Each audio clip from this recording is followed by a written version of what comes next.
السلام علیکم ورحمۃ اللہ وبرکاتہ۔ الحمد للہ نحمده ونستعینه ونستغفره ونؤمن به ونتوکل علیہ ونعوذ باللہ من شرور انفسنا ومن سیئات اعمالنا من يهده اللہ فلا مضل له ومن يضلل فلا هادی له واشهد ان لا الہ الا اللہ وحدہ لا شریک له واشهد ان محمدا عبده ورسوله اما بعد فان خیر الحدیث کتاب اللہ وخیر الهدی هدی محمد صلی اللہ علیہ وسلم وشر الامور محدثاتها وكل محدثة بدعة وكل بدعة ضلالة وكل ضلالة في النار۔ فقد قال الله تعالى في كلامه المجيد والفرقان الحميد: أعوذ بالله السميع العليم من الشيطان الرجيم، بسم الله الرحمن الرحيم، هو الذي يصلي عليكم وملائكته ليخرجكم من الظلمات إلى النور۔ سامعین کرام، دینی ملی بھائیوں، بزرگوں، عزیز ساتھیوں اور پیارے بچوں، اللہ تعالیٰ کا فضل و کرم اور اس کا احسان ہے کہ اللہ رب العالمین نے ہم گناہ گاروں کو موقع عنایت کیا ہے کہ ہم اپنے مالک کی کبریائی بیان کر سکیں، اس کی تعریف کر سکیں، اور اللہ رب العالمین کی نعمتوں کا حصہ ہی ہے کہ اللہ رب العالمین نے ہم فقیروں کی جھولی میں دولت اسلام اپنے آخری نبی جناب محمد رسول اللہ صلی اللہ علیہ وسلم کے ذریعے سے عنایت فرمایا ہے۔ بے شمار درود و سلام ہو نبی آخر الزمان جناب محمد رسول اللہ صلی اللہ علیہ وسلم کے اوپر کہ پیارے نبی صلی اللہ علیہ وسلم نے دنیا میں اور آخرت میں کامیابی اور کامرانی کی جو باتیں ہو سکتی ہیں، جن کے ذریعے سے مسلمان عزت، سرخروئی، بلندی حاصل کر سکتا ہے، اس کی بخوبی وضاحت فرما دی ہے، اور جن چیزوں کے ذریعے سے اللہ کے بندے اللہ کی رحمتوں سے دور ہو سکتے ہیں، جن کی ضرورت ہم فقیروں کو بہت زیادہ ہے، اللہ کے رسول صلی اللہ علیہ وسلم نے اس کی بھی وضاحت فرما دی ہے۔ تو مسلمان ہونے کے ناطے ہم دعویٰ کرنے والے ہیں اللہ اور اس کے رسول صلی اللہ علیہ وسلم کی محبت کے، اور خاص کر فتنوں کے دور میں میری اور آپ کی ذمہ داری ہے کہ ہم اپنے ایمان کی حفاظت کریں۔ جہاں اعمال اللہ رب العالمین کے دربار میں قبولیت کا سبب بنتے ہیں، جو نیکیاں، فضائل، فضیلتوں کو لیے ہوئے ہیں، ساتھ ہی ساتھ اس سے پہلے جو بیسک اور بنیادی چیز ہے، عقیدے کا معاملہ ہے، اس کو بھی سنبھالنے کی ضرورت ہے۔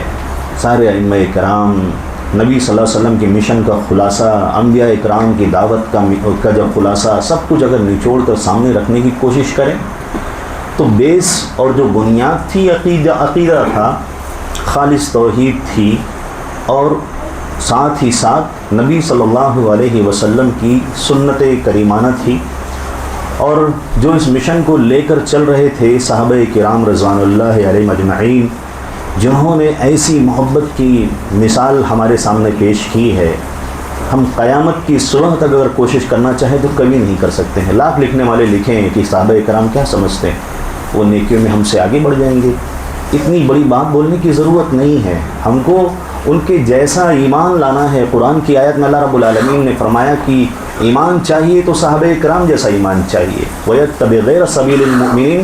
اللہ رب العالمین نے فرمایا کہ اگر کسی نے صحابہ کرام کے ایمان کی مخالفت کی، اللہ تعالیٰ قبول نہیں کرنے والا ہے۔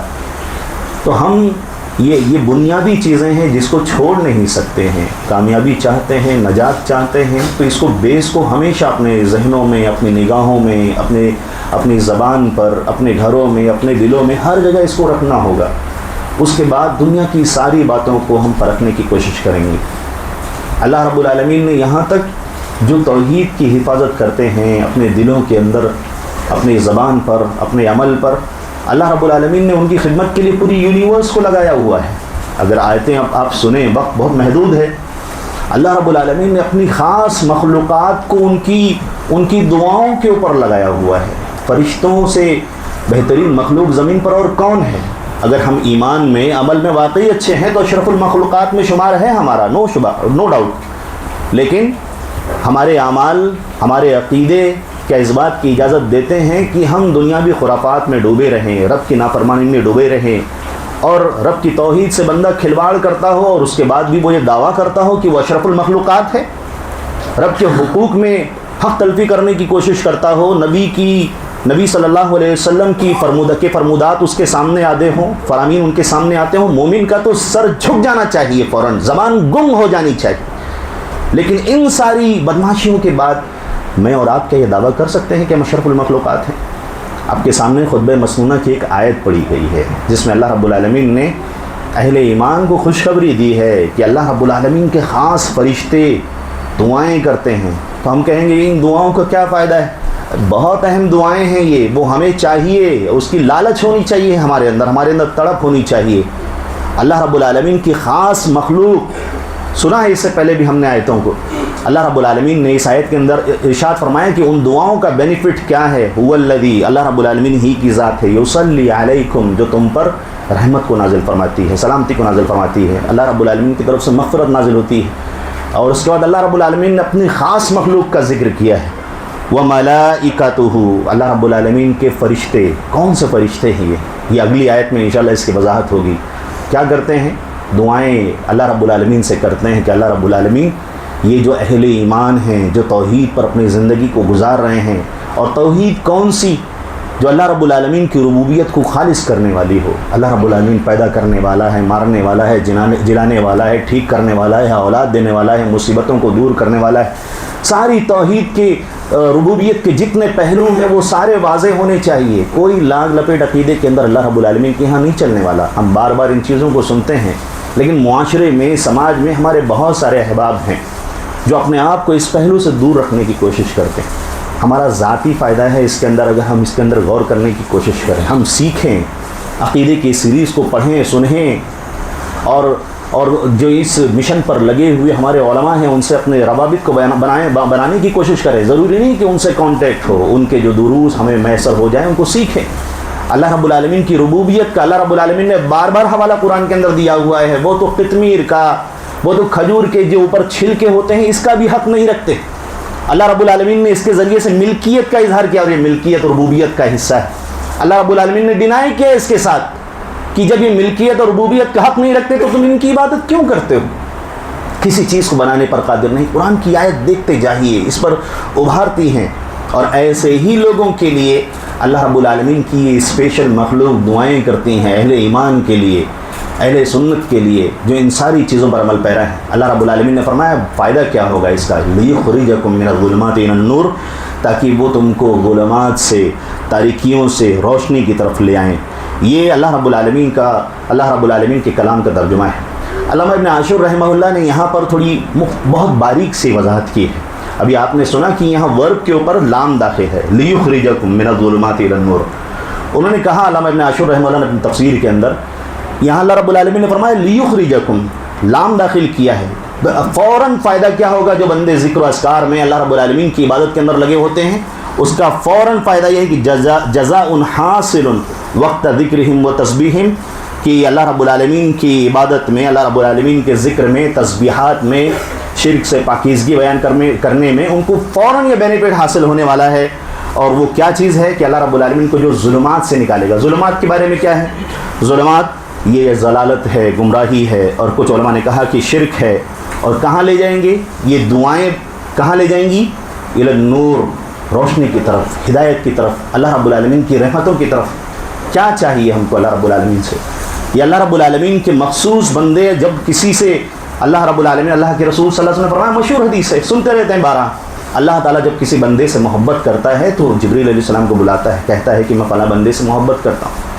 بہت ہم کسی سے محبت کرتے ہیں، ہم اللہ تعالیٰ سے محبت کرتے ہیں، یہ تو ہماری طرف سے، لیکن اللہ ہم سے محبت کرے یہ بہت اونچی چیز ہے۔ معمولی بات نہیں ہے کہ اللہ رب العالمین کسی بندے سے محبت کرتا ہو اور فرشتے کو بلا کر کہتا ہو کہ میں اس بندے سے محبت کرتا ہوں، میرے نزدیک وہ بہت عزیز ہے، میری چاہت کا حصہ ہے، وہ میں اسے چاہتا ہوں۔ میرا عزیز ہے وہ، میں اسے چاہتا ہوں. تو فرشتہ جبریل وہ بھی اللہ رب العالمین کی اس چاہت کو سن کر کہتا ہے کہ اللہ رب العالمین میں بھی اسے چاہتا ہوں اور میں بھی اسے محبت کرتا ہوں. اللہ رب العالمین کی محبت حاصل ہوئی، جبریل علیہ السلام کی محبت حاصل ہوئی. طاقتور فرشتہ ہے، اللہ رب العالمین کے فرشتوں میں سب سے خاص. اس کے بعد آسمان کے فرشتوں سے مخاطب ہو کر کہتا ہے کہ اللہ تعالیٰ اس فلاں بندے سے محبت کرتا ہے، میں بھی محبت کرتا ہوں، تم بھی محبت کرو. آسمان والے فرشتے اس بندے سے محبت کرنا شروع کر دیتے ہیں. اس کے بعد زمین والوں کی طرف مخاطب ہوتا ہے، اللہ محبت کرتا ہے، جبریل محبت کرتا ہے، آسمان کے سارے فرشتے اس سے محبت کرتے ہیں. تو اہل زمین تم بھی اس سے محبت کرو. دنیا کے اندر اس کی چاہت، اس کی محبت عام ہو جاتی ہے. آج یہ بناوٹی چہرے لے کر ہم دنیا کی نگاہوں کے سامنے اپنے آپ کو عزیز بنانے کی کوشش کرتے ہیں، اپنی پارسائی ظاہر کر کے لوگوں کے دلوں میں گھر بنانے کی کوشش کرتے ہیں. ہم عزت چاہتے ہیں، بلندی چاہتے ہیں، اثر و رسوخ کے ذریعے سے، پیسوں کے ذریعے سے، اپنی پوسٹ کے ذریعے سے. کتنی آسان چیز اللہ رب العالمین اور اللہ کے رسول صلی اللہ علیہ وسلم نے فرمایا ہے. بندہ صرف شریعت کو فالو کر رہا ہے، رب کی توحید کو سنبھالے ہوئے ہے، نبی صلی اللہ علیہ وسلم کی سنتوں کو سنبھالے ہوئے ہے، اور آسمان اور پوری کائنات اس سے محبت کرنے کے لیے تیار ہے. لیکن شرط یہ ہو کہ وہ اللہ اور اس کے رسول صلی اللہ علیہ وسلم کی محبت میں خالص ہو، پیور ہو ایمان، ملاوٹ نہ ہو، شدھتا پائی جاتی ہو. جس طرح سے ہم کھانے پینے کی چیزوں کے اندر بہت دھیان دیتے ہیں کہ ملاوٹ نہیں ہونی چاہیے، رب کے یہاں عبادت اور عقیدے میں بھی ملاوٹ نہیں چلنے والی ہے. ہم کوئی بھی ہوں، کچھ بھی ہوں، ہماری اوقات اللہ کے سامنے کچھ بھی نہیں ہے. یہ سمجھنا بہت ضروری ہے. توحید یہ ایسا موضوع ہے کہ ہم بہت بدک جاتے ہیں، لیکن یہی تو مشن تھا ہمارے پیارے نبی صلی اللہ علیہ وسلم کا. کیا ضرورت تھی چوٹ کھانے کی طائف کے اندر؟ کیا وجہ تھی اللہ کے رسول صلی اللہ علیہ وسلم کی ساری تکلیفوں کو برداشت کرنے کی؟ اگر اتنا ہی آسان تھا، اللہ کے رسول صلی اللہ علیہ وسلم اعلان کر رہے ہیں، اللہ کے رسول صلی اللہ علیہ وسلم نے عمومی بات کہہ دی. یہ توحید ہی کا تو موضوع تھا کہ اللہ کے رسول صلی اللہ علیہ وسلم نے ساری تکلیفوں کو برداشت کیا. گردن پر وہ اونٹنی کا اوجڑی لا کر رکھ دیا گیا پیارے نبی صلی اللہ علیہ وسلم کے اوپر. ہم محبت کرتے ہیں اللہ کے رسول صلی اللہ علیہ وسلم کی، تو نبی صلی اللہ علیہ وسلم کے مشن سے محبت نہیں کریں گے؟ کون کرے گا اس سے محبت؟ یہ محبت کے اظہار کا حصہ ہے، نمونہ ہے کہ ہماری زبان پر یہ چیز ہمارے مشن کا حصہ، ہمارے کام کا حصہ یہ ہونا چاہیے. چاہے ہم ٹرسٹ بنائیں یا نہ بنائیں، انفرادی طور پر ہوں، اکیلے ہوں، کہیں پر بھی ہو، ایک مسلمان اپنے آپ میں امت ہوتا ہے. اللہ رب العالمین نے حضرت ابراہیم علیہ السلام کو کیا ذکر کیا؟ کانا امتن واحد، اکیلے. اللہ رب العالمین نے ان کو امت کا لفظ کہہ کے پکارا ہے قرآن کی آیت کے اندر. تو ایک مومن بندہ کبھی اکیلا نہیں ہوتا، رب کی توحید کی وضاحت میں لگا ہوتا ہے. تب اللہ رب العالمین کی طرف سے اس کے لیے اعلان بھی ہوتا ہے واللہ یعصمک من الناس. لیکن یہ چہرے نبی کے چہرے سے قیمتی تو نہیں ہو سکتے کہ جن کو جنگ احد کے اندر لہو لہان کیا گیا. صحابہ کرام سے قیمتی ہمارا جسم تو نہیں ہو سکتا جن کو کاٹ دیا گیا، ٹکڑوں میں تقسیم کر دیا گیا. انبیاء کرام سے ہماری جان قیمتی تو نہیں ہے جن کو اللہ رب العالمین کے نام پر قتل کر دیا گیا، شہید کر دیا گیا. وہ قربانیاں دینی پڑ سکتی ہیں، لیکن کب ہوگا یہ سب کچھ؟ جب دلوں کے اندر ایمان راسخ ہوگا، واضح ہوگا. اور وہ بھی کیسا ایمان جو اللہ رب العالمین اور اللہ کے رسول صلی اللہ علیہ وسلم نے کتاب و سنت کے اندر ذکر کیا ہے. تعویل والا نہیں. تعویل کس کو کہتے ہیں؟ کہ ایک مفہوم ذہن کے اندر آ رہا ہے، ایک لفظ کی چیز پر دلالت کرتا ہے، اس کو اس مفہوم سے اٹھا کر کہیں دوسرے معنی پر، دور کے مفہوم پر پھیر دیا جائے. اور اس سلسلے میں بہت سارے گروپس ہوئے تھے. اللہ رب العالمین اللہ کے رسول صلی اللہ علیہ وسلم سے کبھی سپورٹ نہیں کرتے. بہت سارے فتاوے اس تعلق سے ہیں، اس ڈیٹیل میں نہیں جائیں گے، لیکن ضروری ہے کہ ہم سمجھیں عقیدے کے باب کو، سیکھنے کی کوشش کریں، کیونکہ اسی پر ہماری نجات ہے. تب یہ ساری دعائیں، یہ فضیلتیں معنی رکھیں گی، تب ہماری قیمتی عبادات اللہ رب العالمین کے یہاں قبول ہوں گی. ہماری پائی اللہ رب العالمین کے یہاں اس کی قیمت بڑھ جائے گی. اور اس کے بعد ایک جذبہ بھی اللہ رب العالمین کی رضامندی کے لیے ہوگا. تو فمن یعمل مثقال ذرۃ خیرا یرہ، وہ منظر ہمارے سامنے آئے گا کہ اللہ رب العالمین دکھائے گا اس کو، اس کی برکتیں ہم کو حاصل ہوں گی، ہماری نسلوں کو اس کا فائدہ ہوگا.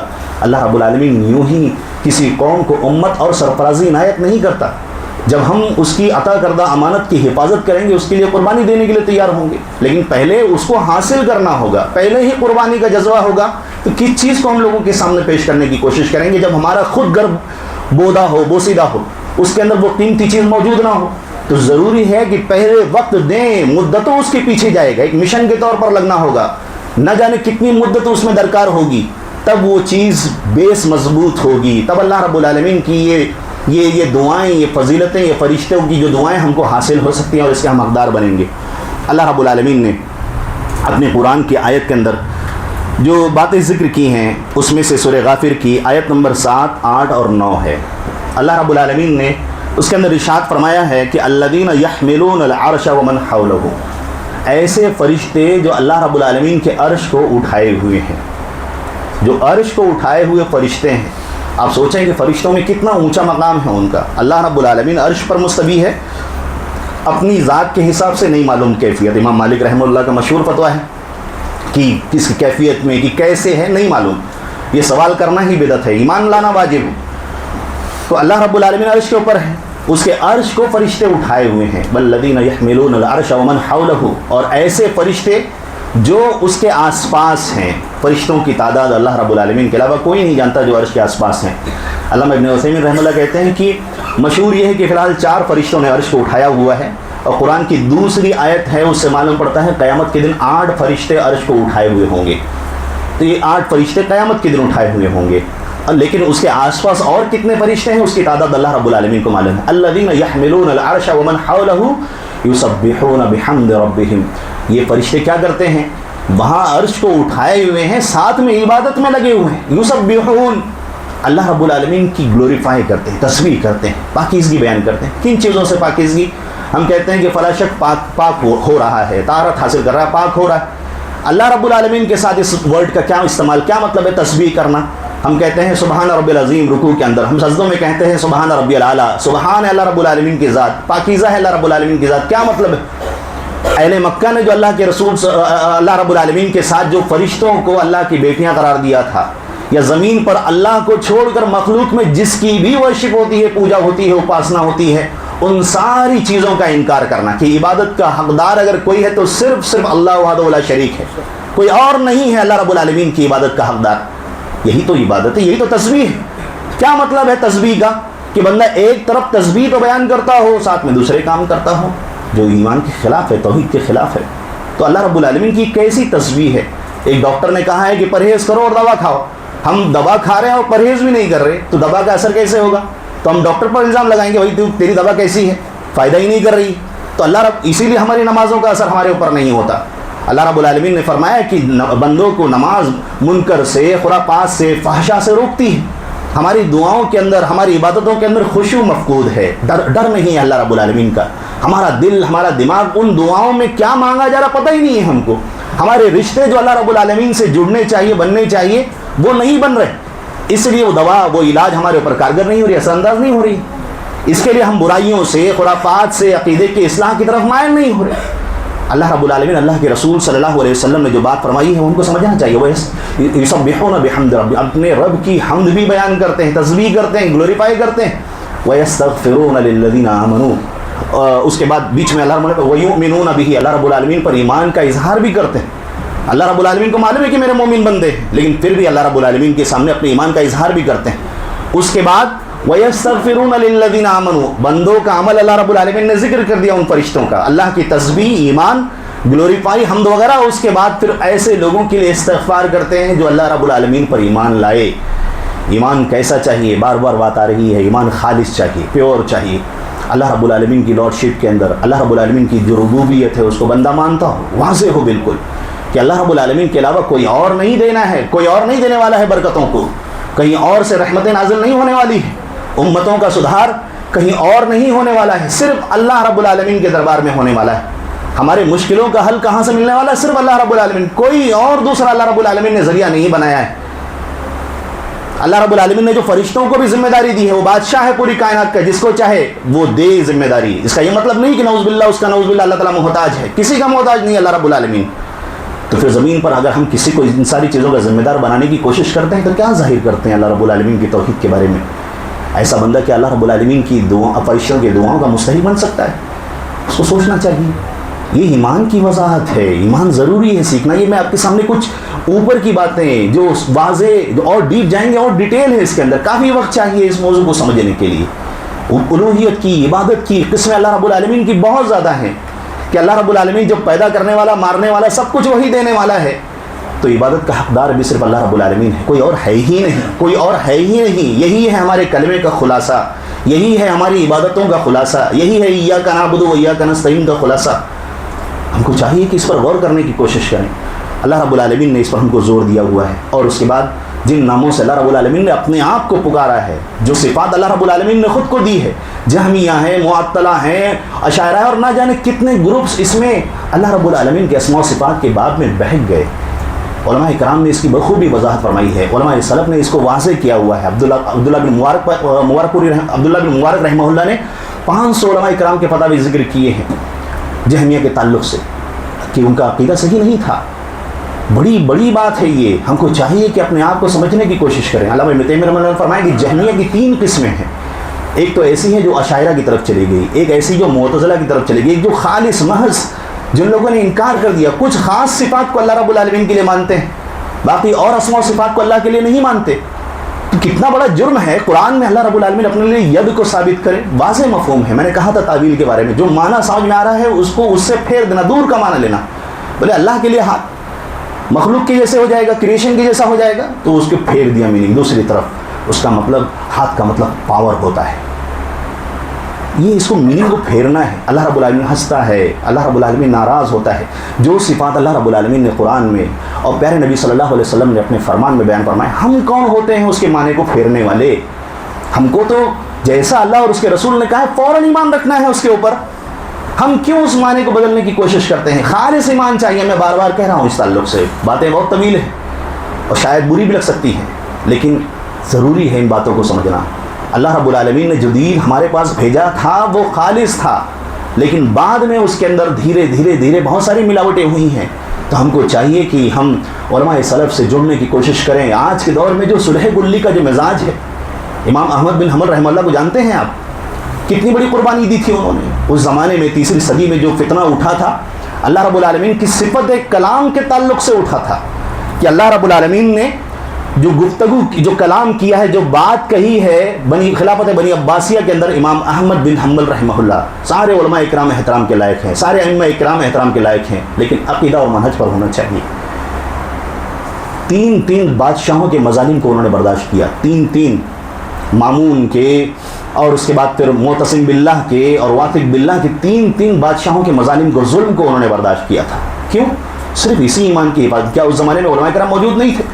کئی علماء تھے، کچھ تو قید و بند کی صعوبتوں کو برداشت، مشکلوں کو اور پرابلمز کو اور سزاؤں کو برداشت نہ کر سکے، ان لوگوں نے اس مسئلے کو قبول کر لیا، ہاں کہ اللہ جو کہتا ہے، جو بات کرتا ہے وہ مخلوق ہے، اللہ کی صفت وہ تو اس کی صفت ہے، اللہ بات کرتا ہے تو ایٹریبیوٹس میں ہے، اس کی صفات میں سے ہے کہ اللہ بات کرتا ہے۔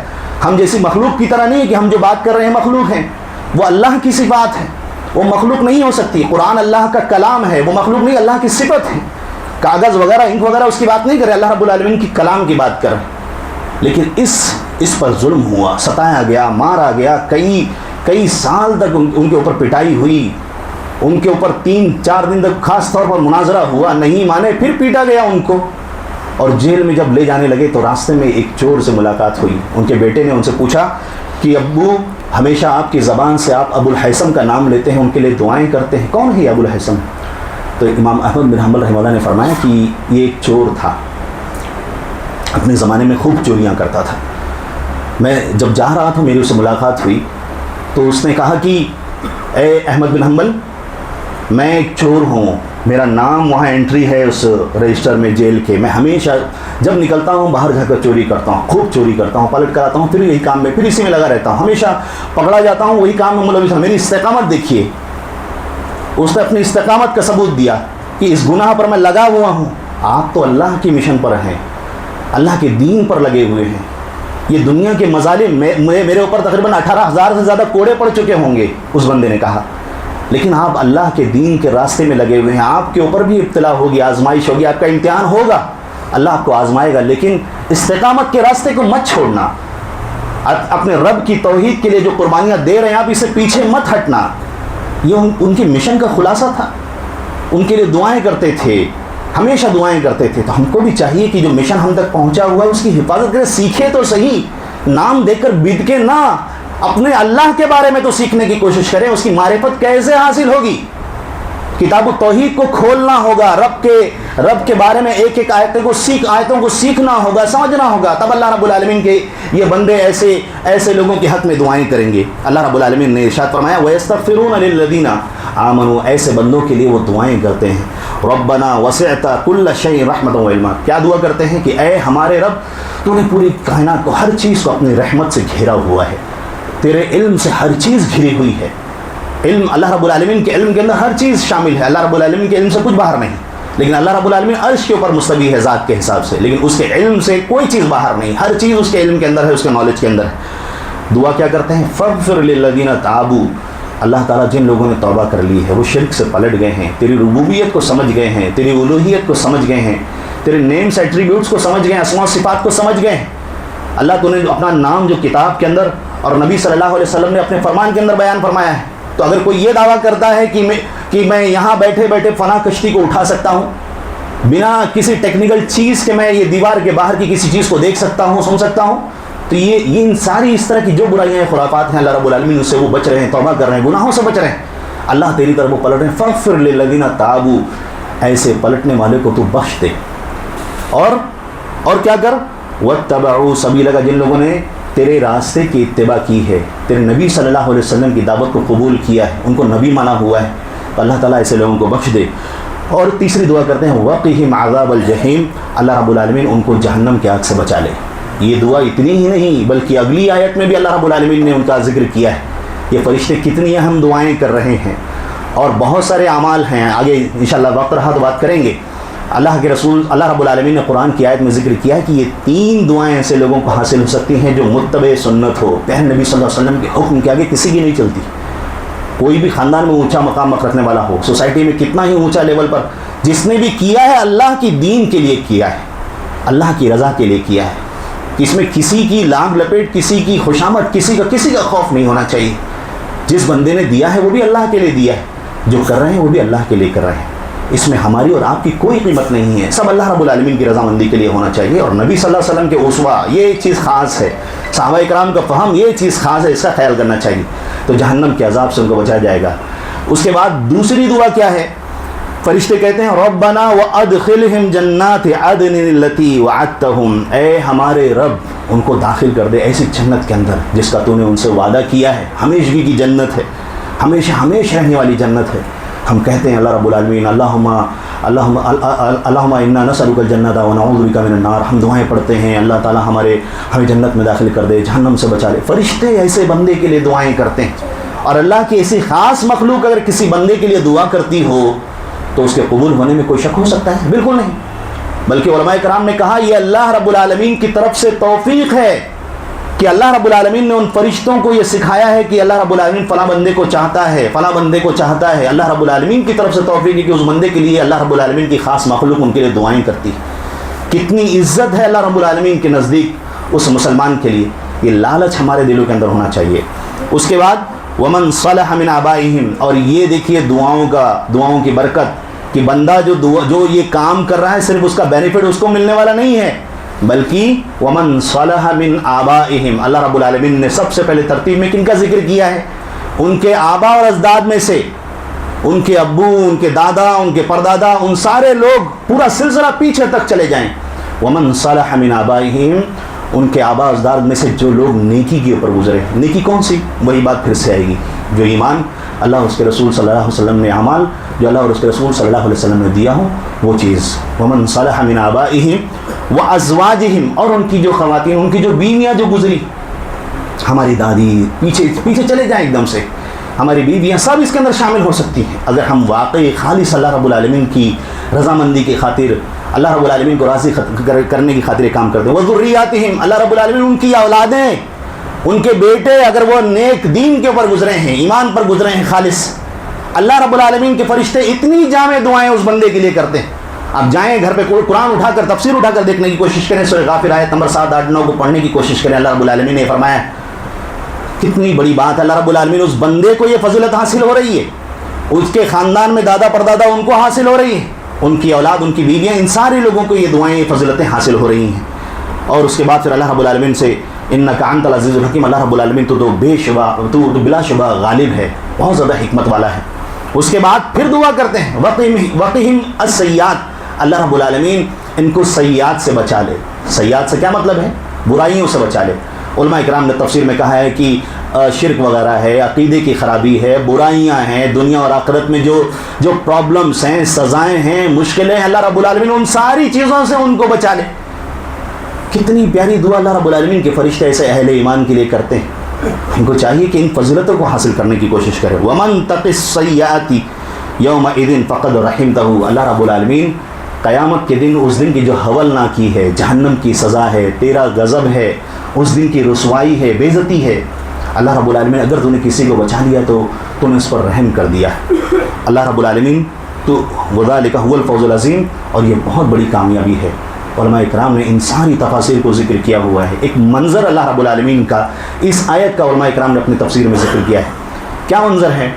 اس زمانے میں اہل مکہ جو تھے یا مسلمانوں کو ستانے والے بہت زیادہ تھے، تو اللہ کے رسول صلی اللہ علیہ وسلم کے صحابہ اکرام کو اللہ رب العالمین نے قرآن کی آیتیں نازل فرمائی۔ یہ آیت نازل فرمائی، یہ 3 آیتیں، اور اس کے بعد اللہ کے رسول صلی اللہ علیہ وسلم اور اللہ رب العالمین اور اللہ کے رسول صلی اللہ علیہ وسلم نے ایمان والوں کو تسلی دی تھی۔ تربیت کون کر رہا ہے؟ اللہ رب العالمین اور اللہ کے رسول صلی اللہ علیہ وسلم۔ ہمارا ایمان دیکھیے اور ان کا ایمان دیکھیے، اور ان مشکلوں کے لمحات میں صحابہ کرام کا کیا طریقہ تھا؟ کیا وہ آج کے مسلمانوں کی طرح سماج کے اندر جو وہ اپنا کردار ادا کرنا تھا اس طرح کر رہے تھے، کہ اللہ رب العالمین اور اللہ کے رسول صلی اللہ علیہ وسلم نے جو تعلیم دی تھی اس پر عمل کر رہے تھے؟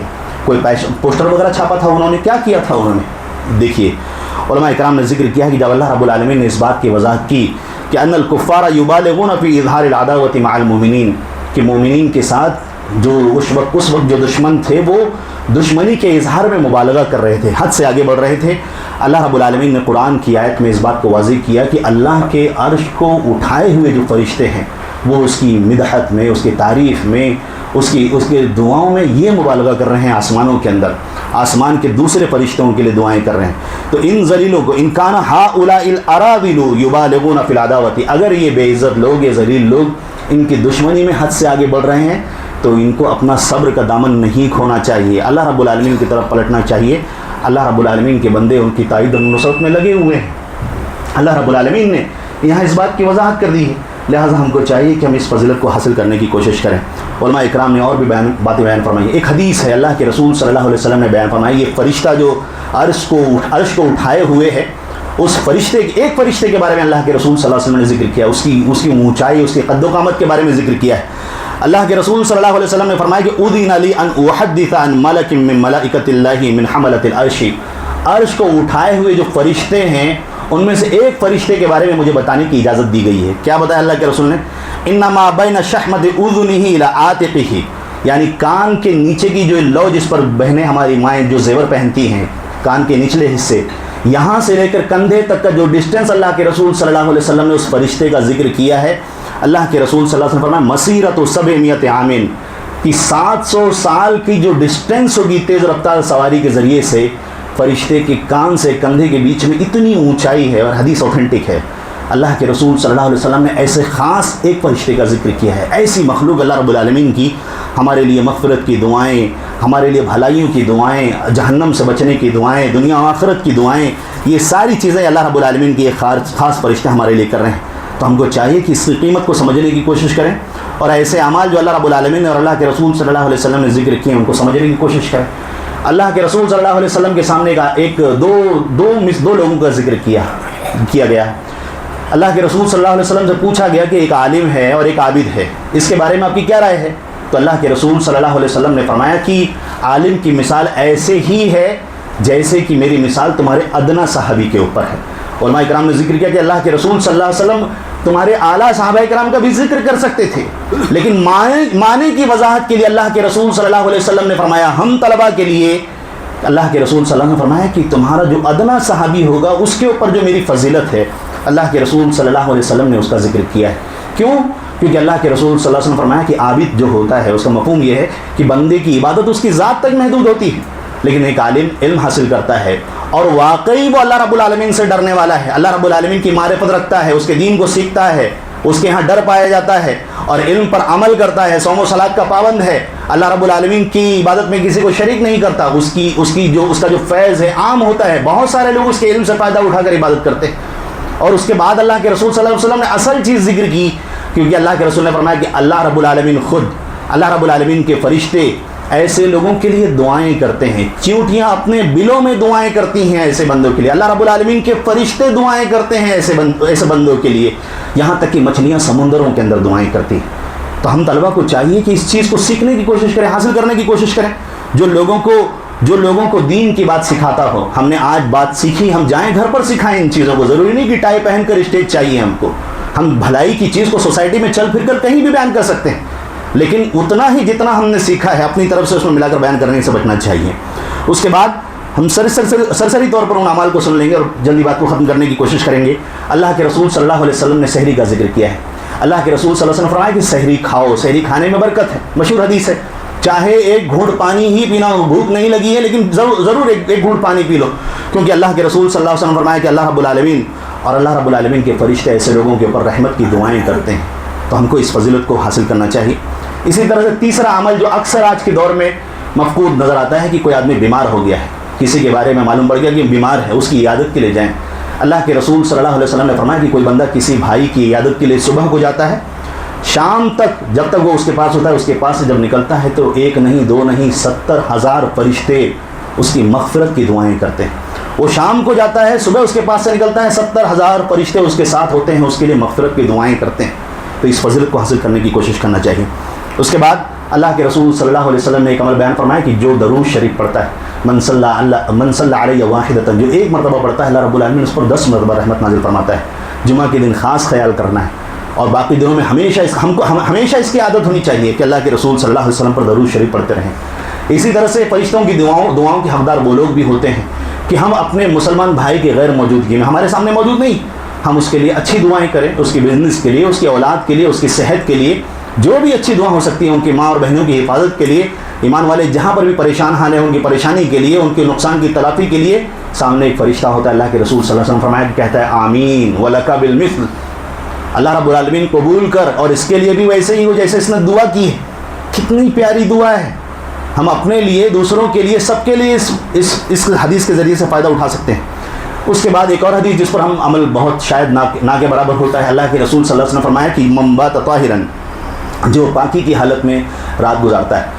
امام صنعانی رحمہ اللہ نے اور امام مناوی رحمہ اللہ نے ذکر کیا ہے کہ پاکی کی حالت میں رات گزارنے کا کیا مطلب ہے کہ بندہ یا تو وضو کرتا ہے، پاکی حاصل کرتا ہے جسمانی طور پر، دوسرا مفہوم یہ ہے کہ وہ معنوی طور پر، باطنی طور پر بھی پاکی حاصل کرتا ہے، وہ نفرتوں کو، شرک کو، خرافات کو، آپسی دشمنوں کو، اس سے بھی اپنے باطن کو پاک کرتا ہے، کب جانے نہ جانے اس کی روح اس کے جسم سے الگ ہو جائے۔ تو ایسی پاکی کی حالت میں اگر کوئی رات کو گزارتا ہے تو اللہ کے رسول صلی اللہ علیہ وسلم فرمایا بات فی شعارہ ملکن، اس کے شعار میں، یعنی علماء اکرام نے بیان فرمایا کہ اس کے جسم سے جو چپکا ہوا کپڑا ہے، ہمارے تن بدن سے جو یہ بنیان وغیرہ ہم جو پہنتے ہیں، اللہ کے رسول صلی اللہ علیہ وسلم بات فی شعارہ، اس کے جسم سے جو چپکا ہوا کپڑا ہے، اس جسم سے چپکے ہوئے کپڑے میں فرشتہ رات گزارتا ہے۔ اور اس کے بعد فلم یستیقظ الا قال الملک، جب تک وہ بیدار نہیں ہوتا فرشتہ اس کے لیے دعائیں کرتا رہتا ہے صبح تک۔ یہ نماز پڑھنے والے کی بات کر رہے ہیں، 10 بجے تک سوتا رہتا ہے، اس کی بات نہیں کر رہے ہیں۔ اللہ کے رسول صلی اللہ علیہ وسلم نے فرمایا کہ اللہم اغفر لعبدک فلان، کہ اللہ تعالیٰ اپنے فلاں بندے کو بخش دے، اس کے گناہوں کو معاف کر دے، فإنہ بات طاہرا، کیونکہ اس نے پاکی کی حالت میں رات گزاری۔ کتنی پیاری بات اللہ کے رسول صلی اللہ علیہ وسلم نے فرمائی۔ اسی طرح سے اللہ کے رسول صلی اللہ علیہ وسلم نے فرمایا کہ جو پاکی کی حالت میں رات گزارتا ہے فرشتے اس کے لیے دعائیں کرتے ہیں کہ اللہ رب العالمین اس کی دعاؤں کو قبول کر۔ اللہ کے رسول صلی اللہ علیہ وسلم نے فرمایا ما من مسلم یبیت علی ذکر اللہ طاہرا، جس نے پاکی کی حالت میں اللہ رب العالمین کے ذکر کرتے ہوئے رات گزاری اور سو گیا، اور وہ بستر سے ابھی اٹھا بھی نہیں ہے، نیند کھل گئی، بے چینی میں، پریشانی میں، کسی وجہ سے آنکھ کھل گئی ہے، اور وہ اللہ رب العالمین سے سوال کرتا ہے تو فرشتے اللہ رب العالمین سے اس کی قبولیت کی دعائیں کرتے ہیں۔ اسی طرح سے صفوں کے تعلق سے ہمارے یہاں بہت بڑی لاپرواہی پائی جاتی ہے۔ اللہ کے رسول صلی اللہ علیہ وسلم نے فرمایا ان اللہ ملائکتہ یصلون علی الصفوف الاول، کہ اللہ رب العالمین اور اللہ رب العالمین کے فرشتے اللہ رب العالمین کی پہلی صف والوں کے لیے دعائیں کرتے ہیں۔ کوشش کرنا چاہیے، ہم مشغول ہیں، ہم بزی ہیں، ہم ذمہ داریوں میں الجھے ہوئے ہیں، لیکن پہلی صف بہت فضیلت کی مستحق ہے۔ اللہ کے رسول صلی اللہ علیہ وسلم نے بلکہ دوسری حدیث کے اندر 3 مرتبہ فرمایا کہ پہلی صف والوں کے لیے اللہ رب العالمین کے گناہوں کو بخش دے، ان کے اوپر رحم فرما۔ 3 مرتبہ دعا کرنے کے بعد اللہ کے رسول صلی اللہ علیہ وسلم نے دوسری صف کا ذکر کیا ہے، اس کے آگے اللہ کے نبی صلی اللہ علیہ وسلم خاموش ہو گئے۔ تو ہم کو وقت نکال کر اس فضیلت کو بھی حاصل کرنے کی کوشش کرنا چاہیے۔ اگلا عمل اللہ کے رسول صلی اللہ علیہ وسلم نے فرمایا کہ ان اللہ ملائکتہ یصلون علی الذین یصلون الصفوف، کہ اللہ رب العالمین اور اللہ رب العالمین کے فرشتے صفوں کو جوڑنے والے، صفوں کے درمیان خلل نہ ہو، گیپ نہ ہو. اور ومن سد فرجتاً، اللہ کے رسول صلی اللہ علیہ وسلم فرمایا، اور صفوں کے درمیان جو خالی جگہ جو گیپ ہے اس کو بھرنے والوں کے اوپر اللہ رب العالمین اور اللہ رب العالمین کے فرشتے دعائیں نازل فرماتے ہیں، اللہ رب العالمین سے رحمت مانگتے ہیں. یہ فضیلت ہم کو مل جائے. بلکہ دوسری حدیث سے پہلے آپ نے سنی ہوگی کہ جو خالی جگہوں کو پر کرتا ہے تو اللہ رب العالمین اس کے لیے جنت کے اندر گھر تیار کرتا ہے. کتنی بڑی بات ہے، زمین پر گھر ہمارے چھوٹے ہوں لیکن آسمان میں جنت کے اندر ہم کو گھر چاہیے. تو ان نیکیوں کا خیال کرنا ہوگا. اللہ کے رسول صلی اللہ علیہ وسلم اور اللہ رب العالمین نے اور بھی ہمارا بیان فرمائے. ہم کو چاہیے کہ ہم اس طرح کی جو حدیثیں ہیں اس پر عمل پیرا ہونے کی توفیق بنائے، کوشش کریں اور اللہ رب العالمین سے توفیق مانگتے رہیں کہ اللہ رب العالمین ہم کو جب تک اس دنیا کے زندہ رکھ، ایمان کی حالت میں زندہ رکھ. ہمارا خاتمہ ہو تو ایمان پر ہو. ہمارے ایمان والے بھائی جہاں پر بھی پریشان حال ہے اللہ رب العالمین کی پریشانی کو دور کر دے. ان کا جو نقصان ہو اللہ رب العالمین اس کی تلافی فرما. ہمارے ماں اور بہنوں کی حفاظت فرما. ہمیں توفیق دے کہ ہم تیری توحید کو عام کر سکیں، سنت صحیحہ کو عام کر سکیں. ہم جو مشکلوں میں اور جو مصیبتوں میں گھرے رہے اللہ رب العالمین اس میں ہماری عبادت فرما. جو ہمارے بھائی مقروض ہیں، پریشان حال ہے اللہ رب العالمین کی پریشانی کو دور کر دے. جو بیمار ہیں اللہ رب العالمین انہیں شفا یابی عنایت فرما. جو حلال پر لگے ہوئے ہیں اللہ رب العالمین انہیں توفیق دے کہ وہ اس کو ثابت قدم رہیں، انہیں برکتوں سے مالا مال فرما. اور جو حرام کی طرف مائل ہے اللہ رب العالمین کو دور کر دے. ہمیں اپنی عبادتوں پر جوڑ. آمین. وآخر دعوانا الحمد للہ رب العالمین.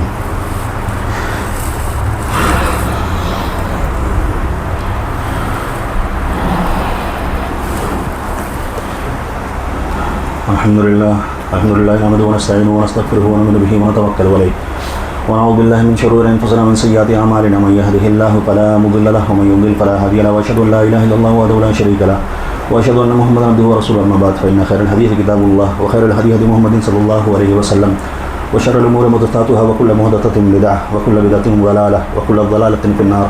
فقد قال الله تعالى في كلام المجيد والفرقان الحميد. فأعوذ بالله السميع العليم من الشيطان الرجيم. بسم الله الرحمن الرحيم. إن الله وملائكته يصلون على النبي يا أيها الذين آمنوا صلوا عليه وسلموا تسليما. اللهم صل على محمد وعلى آل محمد كما صليت على إبراهيم وعلى آل إبراهيم إنك حميد مجيد. اللهم بارك على محمد وعلى آل محمد كما باركت على إبراهيم وعلى آل إبراهيم إنك حميد مجيد. سامعین کرام، بار بار عقیدے کی بات اس کے لیے آ رہی ہے کہ سماج کے اندر جو فتنہ گوہر شاہی ہے، مرزا انجینئر کا اور نہ جانے کون کون سے فتنے سماج کے اندر پنپ رہے ہیں، نوجوان اس میں پھنستے جا رہے ہیں. اخوانیوں کا فتنہ ہے، برادرز کا فتنہ ہے، صلح کلی کا ہے، سب کچھ صحیح ہے. احمد بن حنبل رحمہ اللہ کے واقعے کو آپ سامنے رکھ کر سمجھ سکتے ہیں کہ وہ بھی تو چاہتے تھے پیچھے ہٹ سکتے تھے، وہ سمجھ جاتے، لیکن انہوں نے اس چور کی بات پر دھیان دیا، سوسائٹی کے اوپر دھیان دیا کہ امت کی ذمہ داری عوام پر نہیں، علماء کے اوپر ہے.